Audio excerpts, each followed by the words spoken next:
Yo, what's up? My name is Patrouski, and today I'm going to be quickly running through some items that will be good for raids upcoming in PokeMMO. Now, for those who don't know, raids were actually temporarily beta tested during the most recent event, the Lunar New Year event in 2024, and upcoming with hopefully in the next 3 to 6 months, hopefully 3 months-ish, raids will become a permanent feature and be permanent released. For those who don't know, this is actually exactly how alphas were tested. They were tested during the anniversary event back 2 years ago, and then later permanently released into the game as a permanent feature around 2 to 3 months later.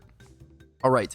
The reason why it's good to have multiple different types of items and tons of different items for raids in PokeMMO is that there is an item clause. So you can't just go and put 6 leftovers or 6, choice bands or choice items or whatever it may be. You can't go put all these items on one. It's only one of each individual item per battle, so you can't have 2 choice specs or two of any item in a fight. Essentially, that is just item clause. All right, there's tons of different options and tons of cool things to talk about because of that, and I really like that. I think it makes a lot of things interesting. And my number one thing that I want to talk about, this is not in order of priority, this is a pretty niche one, for example, is metronome. I think metronome is a pretty cool item for raids. It's not the most powerful by any means, but it can be really good on something like a Garchomp, a Pokemon that is just there to like kind of jump in and kind of sit there and get damage over time, and just come in and do damage, and that's really it. It's not for a setup Pokemon. It's really just for kind of a backup damage item for a Pokemon that's going to sit there and spam the same move over and over again, like a Garchomp spamming Earthquake. Metronome is an item that increases the effectiveness of a move repeatedly if it's used over and over and over again. So if you sat there and spammed Earthquake on Garchomp for 10 turns in a row, I believe it would eventually reach a 100% damage increase, which is pretty drastic, but it takes a long time to get there. Usually you're going to want to use Choice Band or maybe even like a gem item over metronome, but it's a cool backup option for damage. Next up, Citrus Berry. Apparently on my list, I'm covering all the backup options first. Citrus Berry is one of the best backup options, though. You'll often see Citrus Berry. It's kind of the next best thing from leftovers in terms of healing. The way that Citrus Berry works is that you heal 25% of your HP once you drop below 50%. So if you drop below 50% HP, let's say you drop to like 49, best case scenario, it's often used with belly drum users. They can drop to like 49% HP or whatever, and that'll heal them up to like 75% HP. So you get a big heal in one flat go, as opposed to leftovers healing to like 6 to 8% or whatever it is between each turn. So Citrus Berry is a really good backup option for healing. It's a good immediate healing too. If you just need that one Pokemon to like survive 1 or 2 turns, Citrus Berry is super good. Really good on things like Reuniclus while it's setting up iron defenses. Really good on things. It could be good on Metagross, but you kind of prefer leftovers, but it depends. Once again, you only have 1 leftovers on 1 Pokemon per fight. All right, next up, really easy ones. Choice Bands, Choice Scarf, Choice Specs. These are all around incredible items, incredible for damage, incredible for any sort of attacker. They obviously do lock you in, for those who don't know. Choice Band is an item that gives you a 1.5 boost to your attack, but once you select the move, it's locked into that move and you can't change. Same with Choice Scarf, same with Choice Specs. Choice Specs boost your special attack by 1.5 times, 50%. It's a 50% boost. 50% boost to special attack, 50% boost to your speed, and a 50% boost to your physical attack, and you're locked into that one move. So let's say if I were to put Choice Band on my Shuckle, it'd be a horrible idea because it'd get locked to something. But let's say Spinarak. Let's put a Choice Band on my Choice Scarf, for example, on my Spinarak. It's going to boost its speed by 50%. But as soon as I click Thief, I can then no longer select any other move, even if it's super effective against the opponent. Now you can switch out to change this effect, of course. Next up, I think this item is actually super underrated, and this thing could be really good on Reuniclus, for example. Damage reduction berries. I'll have to figure out exactly what they're called. Wait 1 sec. Damage reduction berries. There's times where taking severely less damage from an attack, just for that 1 turn or whatever, is going to drastically let you live, essentially. Here we have some examples. We have the Kasib Berry, which weakens a super effective ghost type move. We have this, which weakens a super effective steel type, weakens a normal type attack, weakens a fighting type attack. Chople Berry is probably one of the most known examples. What it does is it severely weakens the damage. It's very severe, the damage it reduces. When a Pokemon hits you with a super effective move. Chople Berry is really common on Tyranitar, because Tyranitar has a 4 times weakness to fighting. So if you can put a Chople Berry on him, tank 1 attack, right, with a Chople Berry, and then set up like a Dragon Dance or something to get faster, that's going to be better. Tanking that 1 attack is going to be better than having leftovers or Citrus Berry or some other thing to heal you. It's a very strong weakening effect. It's really important on something like Reuniclus, for example. There is some sort of, I don't know exactly what it's, there's going to be a dark type one. I don't know all of these berries off the top. If you just Google weakening, you know, effective weakening berries, they'll pop up. Unfortunately, I didn't prepare enough for this to have them all in my item box, so I apologize.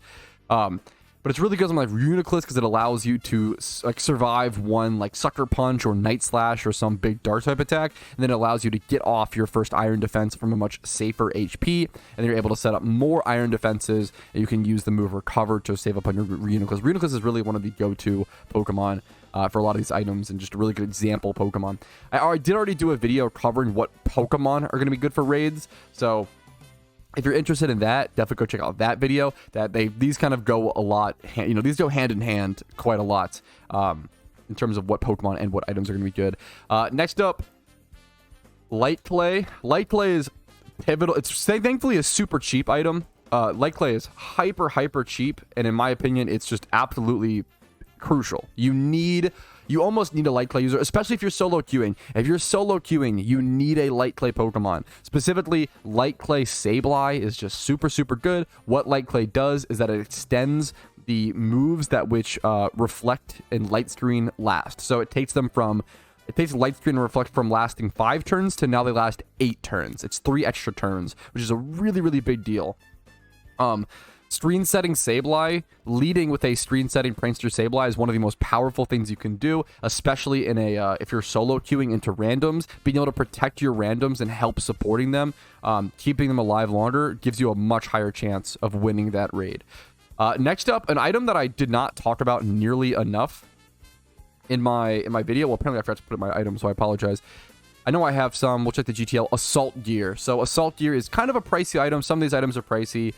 We can actually go through all of them. So Metronome is like a couple hundred. Metronome's super cheap. Really good budget item. Citrus Berries are pretty cheap, obviously. Leftovers are pretty cheap nowadays at 20k, honestly.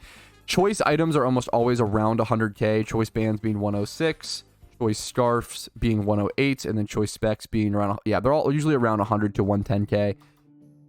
Chopple berries and other damage-reducing berries are going to be around 1 to 2k, depending on how many people are growing them. Light Clays are super cheap. Assault Gear is one of the more expensive ones at 110k. Assault Gear is really good in raids on specific Pokemon. Assault Gear is an item. It's essentially Assault Vest, if you're familiar with traditional Pokemon. It's an item that immediately boosts your special defense, by 50%.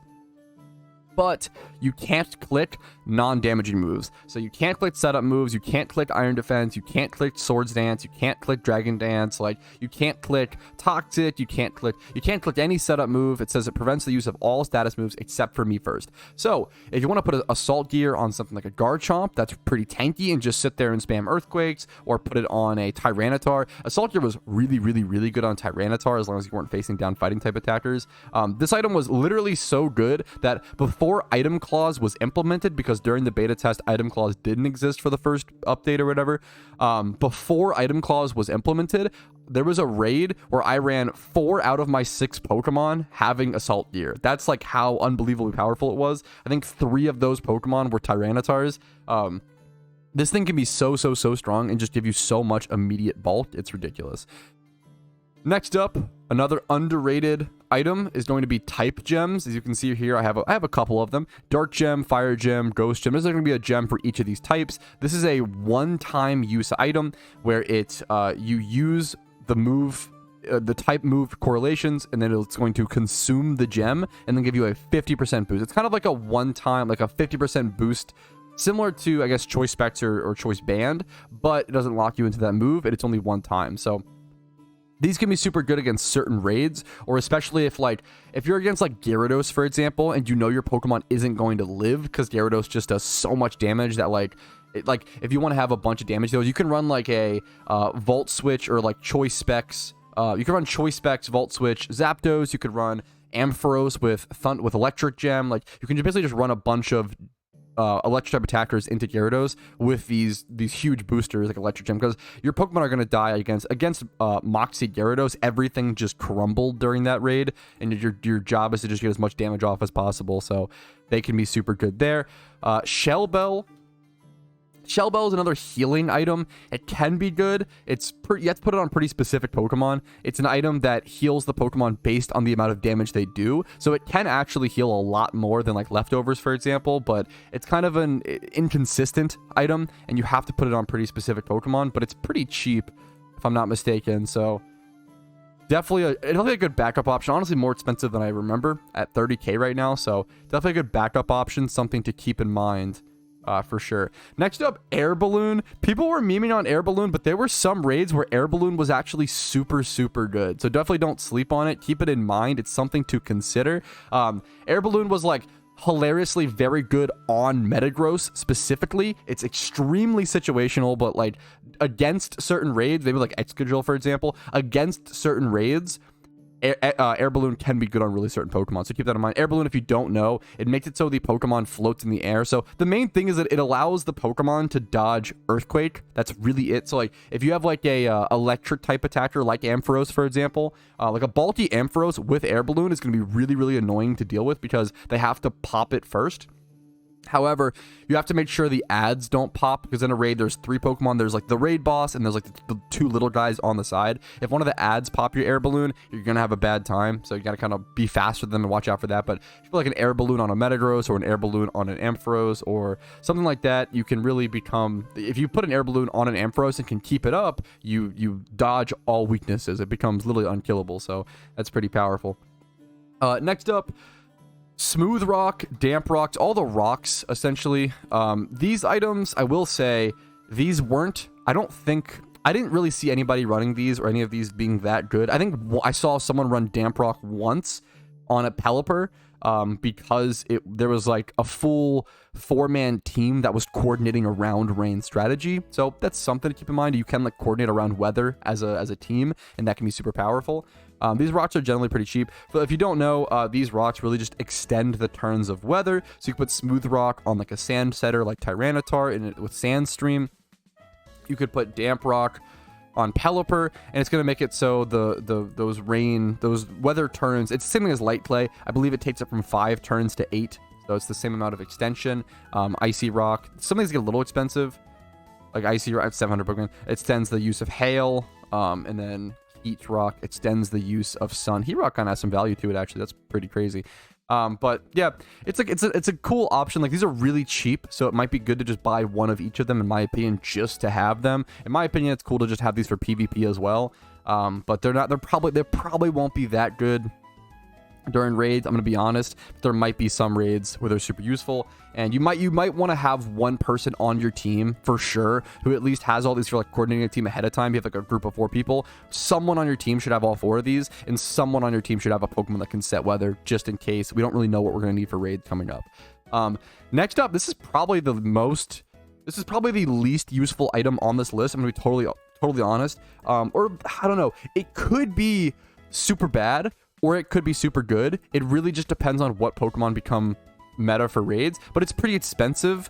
So it's one of those things, like, if you don't have a single Eviolite and you can afford it, I would probably pick one up just in case, because if Eviolite, for example, if Eviolite like Clefairy, a common one talked about is like Eviolite Clefairy can actually be really good. Hilariously, you wouldn't think of it. It's a paper one, but this thing gets really, really tanky with Eviolite, and it has Friend Guard, which is super, super important. Reduces damage done to allies. This is super important in a 3v4 Pokemon format like raids.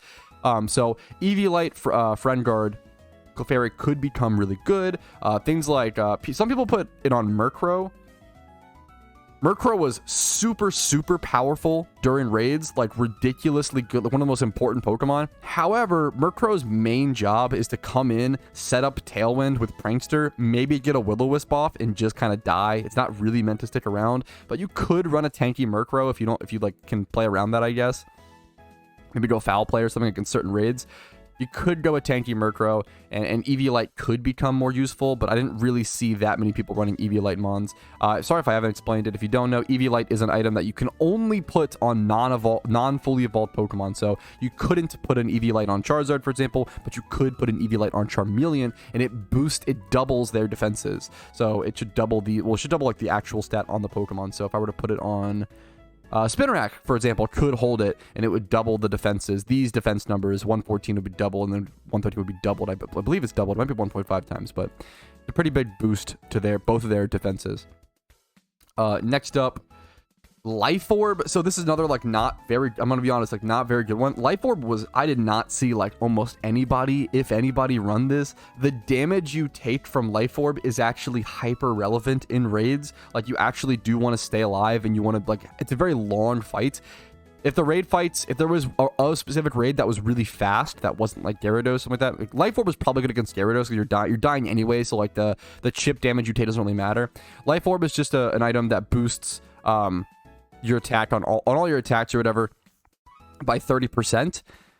It boosts all your damage by 30%, but you take 10% damage from each attack you throw off. So Life Orb can be good on something like Chandelure, or a Pokemon that wants to do a lot of different moves and throw off a lot of different coverages and stuff, and, like, constantly switch moves, but still wants that damage boost. It can be a good backup option, but it wasn't good at all, honestly, in previous raids, but I could see it becoming good. Maybe consider getting one if you don't have a single one. They are kind of pricey. Eviolite and Life Orb are kind of those things where, like, if you can afford it and you don't have one, I'd maybe pick one up, but also keep in mind, like, oh, you're probably going to use it for PvP. Like, these are great PvP items as well, so obviously it has multiple uses. If you don't really care about PvP, it's up to you whether you want to take that risk or not. A lot of this is just preparation, and for raids, we don't really know what's going to be good. But the thing is, it's kind of like a better safe than sorry thing. Like, the thing is, if Life Orbs are, so if raids come out and Life Orbs are dog shit in raids, they're going to stay the same price. That's the way to think about it. They're going to stay the same price. You can go ahead and go resell it if you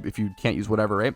But if Life Orbs happen to be good in raids, they're going to skyrocket in price. So it's just like at least the first few days, you know, they'll probably go down after people go buy them and bring them back into the game. But it's something to keep in mind. It's something to keep in mind for sure, that if you want to take that risk, it's up to you. All right.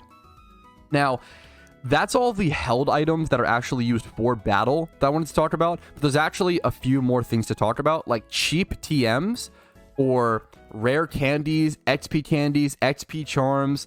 I've been saying for a while now, I feel like once raids come out, I think XP items, like all XP items, rare candies, XP charms, XP candies will kind of go up in price a lot, or at least a fair bit. This is just my prediction. I could be wrong, because people are going to aggressively need to level up their Pokemon more than ever before. The devs have confirmed that certain raid Pokemon are going to be level 100, so you're going to need like 6 level 100 Pokemon to be able to fight them. That's a lot of leveling, even for like quickly leveled up Pokemon. So in my opinion, I think picking up XP charms, XP items, rare candies, whatever you want to. Rare candies are probably one of the worst, but like XP charms are fantastic. XP charms are super. It's gonna be like the budget option, so I feel like the average player is gonna want to pick up those. XP candies can be super good as well. Specifically, I feel like XP candy large is generally like your best value. So extra large is 15k Pokeyen for 30,000 experience. It's kind of close, but XP candy larges are 10,000 experience. So if you triple, yeah, I think XP candy larges end up usually being just barely your best value if you just want XP for Pokeyen. So I would consider picking those up. It could be an investment. It could be, you know what, like, let's say you have a friend group of, 4 people, and 3 of your friends, you're like 3 of your friends all have a level 100 T-Tar, and your friends are all waiting for you to get to, like, yours is like only level 50, right? Or level 55, right? Let's say all of your friends are waiting on you to go level your T-Tar up to level 100. You don't want to keep them waiting if possible. It's better to use things like XP charms, XP candies, etc. to kind of, get your friends, get it so you can all not miss out on that raid and get it done as quickly as possible. So I think XP charms are going to be kind of panicky and kind of in high demand once raids come out, but we'll have to see. Maybe I'll be totally wrong on that. I don't know. But I think that covers everything. Pretty long video, very rambly. I hope it was helpful, though. I hope there was like a lot of stuff that I covered, not just like the basics. It's really easy, but oh yeah, obviously leftovers are good. Obviously choice items. There's some really obvious ones, but I hope this list covered a lot of the nicher stuff. And obviously the XP candies and XP items are hopefully a good call, but hopefully this was helpful. If it was, make sure to leave a like on it. That helps me out a ton. Dislike if not. Subscribe to the channel for daily PokeMMO videos. I do upload every single day. I stream on Twitch Monday through Thursday at 12 p.m. PokeMMO. My Discord's down below for updates, all my content. And if you want to go above and beyond and support the channel, YouTube memberships, Twitch Primes, Twitch subs, and PayPal/Venmo is a fantastic way to support me. And it's all super appreciated. Have a great day and have fun playing PokeMMO. And hopefully raids are sooner rather than later.